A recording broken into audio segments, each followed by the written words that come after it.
圣女，您可回来了，我们都担心死了。怎么了？有话就说，进来说。什么？死了这么多人，到底怎么回事？你去找汝烟尘，让他立刻来见我。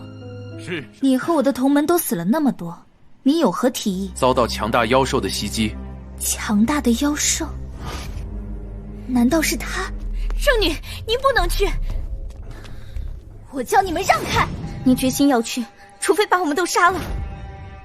Kembali lagi bersama Bang Jago. Seperti biasa, Mimin selalu mendoakan kalian semoga selalu dalam keadaan sehat dan dalam kondisi terbaik ya. Di video kali ini, Mimin akan melanjutkan Donghua dari Nitian Jijun. Tak berlama-lama langsung saja kita masuk ke isi ceritanya.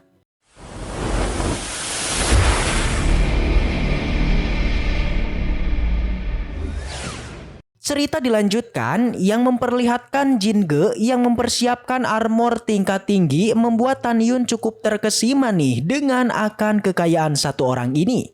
Tapi dia tidak peduli karena hari ini dirinya bertekad untuk menghilangkan Tan Yun. Tapi Tan Yun membalas hanya dengan kemampuan ini mana mungkin bisa mengalahkan dirinya. Segera dia mengeluarkan harta tungku pil raksasa. Inilah harta yang membuat Senior Lu terluka parah sampai keluar darah dari matanya. Tapi nampaknya tungku itu tidak bereaksi kepada Tan Yun, membuat Jinge kebingungan dan segera dia mengeluarkan peta gunung dan sungai kematian.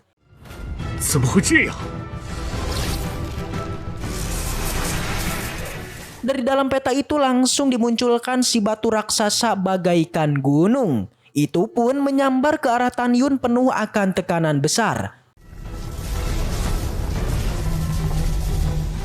Jinge juga mengeluarkan serangan puluhan pedang supaya Tan Yun tidak bisa kabur lagi. Segera dia memerintahkan Datau untuk menghancurkan serangan-serangan itu. Yang pertama, si batu raksasa dihancurkan, itu juga membuat peta gunung dan sungai itu menjadi tidak berfungsi lagi dan kehilangan batunya.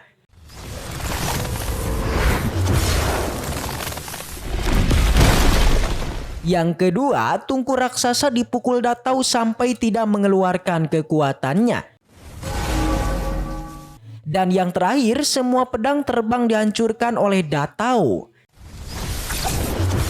Singa emas muncul, maka Jinge langsung ketar-ketir nih. Dia berusaha kabur, itu langsung dicegat oleh Datau. Barulah dari situ Jinge memohon agar dia diampuni. Dia memastikan bakal meminta kakek buyutnya membayar Tan Yun dengan harga yang luar biasa. Dari situlah Tan Yun sadar, enggak heran sih Jinge memiliki senjata ajaib dari Venerable tingkat rendah. Ternyata dia ini cicit dari seseorang tetua berpangkat tinggi di sekte abadi. Jinge tidak ada pilihan, dia takut saat melihat Datau di belakangnya. Segera dia menawarkan senjata sihir Venerable tingkat menengah asalkan Tan Yun melepaskan dan mengampuni nyawanya. Tapi Senior Lu langsung berteriak dari bawah kalau Jinge ini sudah menghabisi semua juniornya tepat 2 hari yang lalu. Sehingga Tan Yun menyuruh Datau melumpuhkan Jinge. Dalam waktu singkat dirinya dilumpuhkan dan terjatuh ke bawah. Senior Lu yang penuh akan emosi itu langsung berjalan ke hadapannya Jinge. Ia terus memohon agar Tan Yun mengampuninya. Dirinya belum mau tewas sampai-sampai saking takutnya dia memanggil Senior Lu sebagai kakek gendut. Tapi sayang, semua juniornya sudah dibantainya kemarin, nggak bisa dikembalikan lagi lah. Jadi dia ini langsung balas dendam penuh.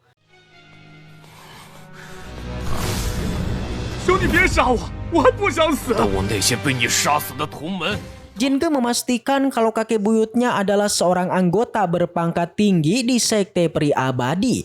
Kalau sampai dia terbantai, maka si kakek bakal terus mencari Senior Lu sampai dapat. Nggak cuma Senior Lu guys, bahkan Tan Yun diancam berani bantai dirinya, maka si kakek bakal turun tangan. Tapi sepertinya Senior Lu sangat penasaran akan sang kakek buyut. Tan Yun langsung bertanya siapakah nama kakek buyutnya itu. Tan Yun hanya bertanya nama, itu tidak pernah mengatakan bakal mengampuni dirinya. Jinge terus memohon agar dia diampuni, biarkan kakeknya yang membayar mereka nanti. Tapi semua sudah telat. Segera senior Lu sikat dengan pedangnya dan terjadilah pembantaian. Tubuhnya dilempar sampai terjatuh. Ini membuktikan kalau dia sudahlah tewas. Tan Yun lalu menghancurkan tubuhnya sampai tidak tersisa supaya tidak ada tanda dan tidak ada jejak lagi. Sebelum dihancurkan, dia sudah sempat mengambil cincin penyimpanannya. Tan Yun senang karena ada banyak sekali harta mahal di cincin miliknya ini. Gak cuma di situ, tungku dan kapal milik Jinge juga diambil semua. Senior Lu langsung berterima kasih kepada Tan Yun dan dia sampai berlutut. Mulai sekarang dirinya bakal terus membantu Tan Yun dengan segenap nyawanya. Tan Yun pun mengajak senior Lu untuk balas dendam bersamanya, meratakan para murid sekte musuh bersamaan dengan yang lainnya. Dan mereka semua bersiap di posnya masing-masing untuk menyergap para musuh yang berani datang. Sementara di sisi lain, tepatnya di tempat Ruyan Chen, dia yang sedang asik berkultivasi, tiba-tiba didatangi oleh salah satu anak buahnya yang melaporkan. Yakni kalau token identitas Tuoba Jinge itu sudah dihancurkan, membuat dia pun kaget bukan main karena Jinge ini salah satu rekannya. Berita ini tentu saja sangatlah menggemparkan.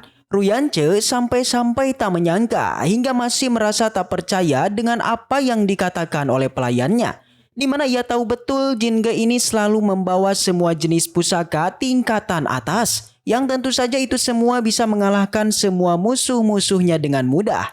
Tapi apa yang sebenarnya terjadi hingga membuat Jinge ini dikabarkan telah terbantai di gerbang jurang penguburan? Ia terus saja berpikir dan terus mengira-ngira siapa sebenarnya dalang di balik pembantaian ini. Tapi berbeda dengan pelayannya, ia malah mengatakan kematian dari Jinge itu adalah sebuah keuntungan bagi Ruyan Chen.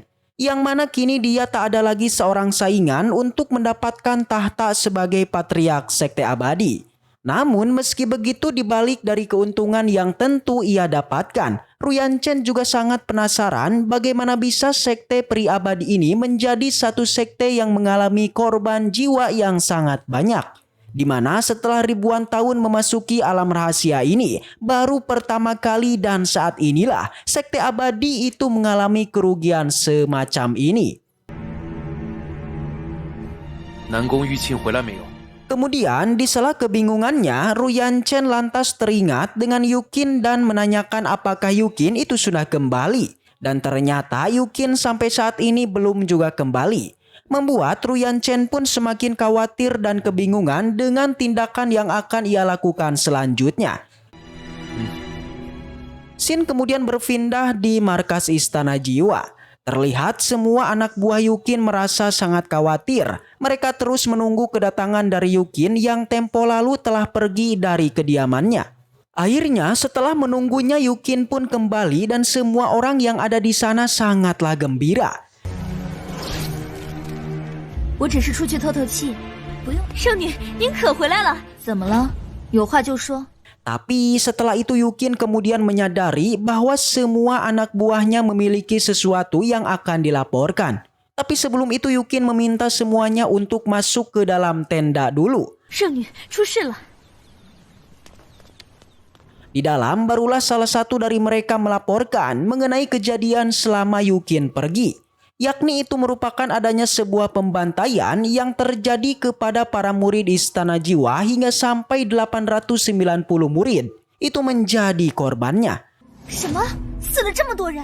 Sontak Yukin menjadi sangat terkejut. Tentu ini bukanlah sesuatu hal yang sederhana. Ia kemudian menanyakan apa yang sebenarnya terjadi hingga sampai membuat para murid sekte Istana Jiwa itu mengalami sebuah kecelakaan. Tak hanya itu, pelayannya di sana juga menambahkan identitas dari semua korban yang terbantai. Ternyata di dalamnya terdapat Yuan Silang beserta rekannya juga dikabarkan tewas. Bahkan sang pelayan lagi-lagi bilang selain dari para murid Istana Jiwa, para murid dari Sekte Peri Abadi juga dikabarkan mengalami sebuah kecelakaan yang sama saat ditugaskan menjaga di pintu gerbang penguburan. Di mana mereka semua kebingungan dengan apa yang sebenarnya terjadi sampai membuat semua murid dari kedua sekte terbantai dalam waktu yang singkat. Mendengar cerita itu, Yukin menjadi gemetar. Ia seakan merasa sangat murka tentang pembantaian ini. Kemudian sang pelayan mengatakan mengenai Tuan Muda Ruyan yang meminta Yukin untuk segera menemuinya.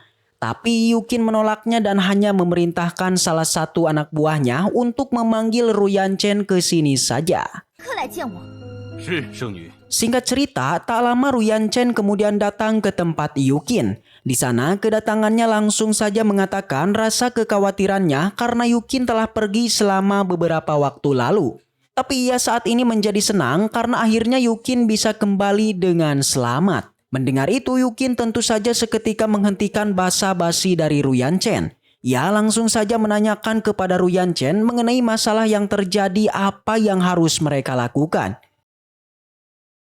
Tentu Yukin menganggap masalah ini sangatlah serius karena para murid yang sudah menjadi korban memanglah tidak sedikit. Ruyan Chen mengatakan masalah ini disebabkan oleh para murid Sekte Huangpu yang telah melakukan penyergapan pada semua murid Sekte Abadi dan Istana Jiwa. Ia juga menambahkan selain dilakukan oleh Sekte Huangpu, Ruyan Chen mengatakan kalau semua muridnya itu telah diserang oleh sosok monster yang sangatlah kuat. Tentu saja Yukin langsung mengingat tentang sosok monster kuat yang adalah rekan dari Tan Yun. Siapa lagi kalau bukan Datau yang tempo lalu pernah melakukan pertarungan dengan sang naga. Kemudian selain itu Ruyan Chen mengatakan bahwa dia telah melakukan pergerakan dengan mengirim cuipan untuk mencari tahu kematian dari semua murid di gerbang penguburan. Yang mana diperkirakan 1 hari lagi cuipan akan sampai di gerbang penguburan dan langsung memberikan semua informasi di sana kepada dirinya. Tapi tiba-tiba Yukin memukul meja. Ia sangatlah tidak setuju mengenai tindakan Ruyan Chen yang seperti pengecut. Menurut Yukin, Ruyan Chen ini terlalu sabar di mana masalah yang terjadi saat ini mengharuskan untuk segera diselesaikan secepat mungkin. Jadinya Yukin pun memutuskan untuk mencari tahu sendiri dan langsung berniat pergi ke gerbang jurang penguburan. Tapi hal itu tidak terjadi karena semua anak buahnya berlutut menghentikan Yukin. Sontak Yukin pun menjadi marah karena semua anak buahnya tiba-tiba menghentikannya. Ia pun meminta semuanya untuk menyingkir dari hadapannya. Namun semua anak buahnya tidaklah menurutinya hingga mereka mengatakan kalau Yukin ini merupakan sosok penting yang akan menjadi penerus dari tetua Juge di masa depan. Jadi mereka ini ditugaskan untuk melindunginya dan tak akan membiarkan Yukin untuk pergi ke jurang penguburan. Selain itu, salah satu dari mereka mengatakan kalau saja Yukin memaksa untuk pergi ke jurang penguburan, maka Yukin diharuskan terlebih dulu membunuh mereka. Akhirnya, setelah mengalami perdebatan panjang, Yukin pun setuju memutuskan untuk menunggu kabar berita dari Cuipan seperti yang disarankan Ruyan Chen. Scene kemudian berpindah di jurang penguburan. Terlihat di sana para murid Sekte Abadi nampaknya sudah sampai hingga di pintu masuknya. Semua murid Sekte Huangpu terlihat sudah pasrah dengan kehidupan mereka. Tapi tiba-tiba itu semua berubah menjadi perasaan senang dikala Wangpu Tingpeng mendapati pesan dari seorang pahlawan untuk membantai kelompok Cuipan ini bersama-sama, dan siapa lagi kalau bukan Bos Tan Yun. Dan setelah ini yo sama-sama waduh bersambung. Baiklah, mungkin segitu aja untuk pembahasan kali ini. Dan semoga kita selalu diberikan kesehatan untuk mengawal donghua ini. Dan sampai jumpa di video selanjutnya. So the next time, and seperti biasa, salam para jagoan.